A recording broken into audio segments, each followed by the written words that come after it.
Now that I have this debugging turned off, I can also scroll back through my display and identify anything that might have transpired during my RIP exchange.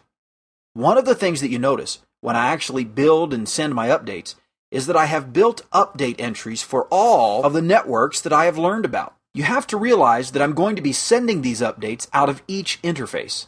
Split horizon is in effect. This means that I will suppress any update that will be sent back to a router from which this address was already received, just to ensure that we don't end up getting the routing loop issue.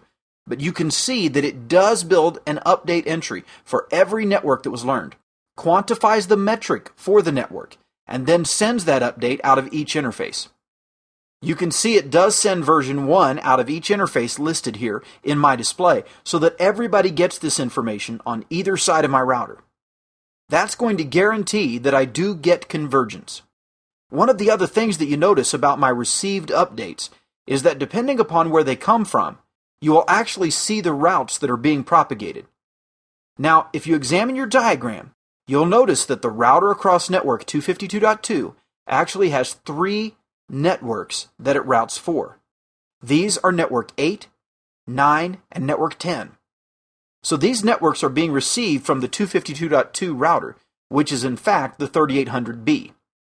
The 253.2 router, which is the 2800B, routes for networks 12, 13, and 14.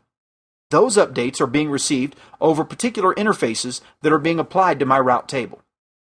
You will also notice that from the 2800A router with IP address 172.16.2.2 is routing for networks 3, 4, and 5, and they are being received and of course added to the route table by this router. Now, if there was ever a question as far as what was being received or what was being processed, you can run debug for a few minutes and then kill the debug process and scroll back through your display. You should be able to quantify exactly what has been sent and received by the routers and know what is currently being added to the table by a cross-reference of the data in the debug and the IP route table. So once I look at my IP route table, I should be able to see each and every route that has been received, and I can then physically match all of these updates to the router that actually sent them. This will allow me to troubleshoot the whole routing process. One thing to notice here is that this routing process of troubleshooting is going to be consistent across all protocols. Even if a debug message itself looks a little different, debugging a routing protocol is one of the best ways to figure out where your communication might be broken within that protocol or between routers.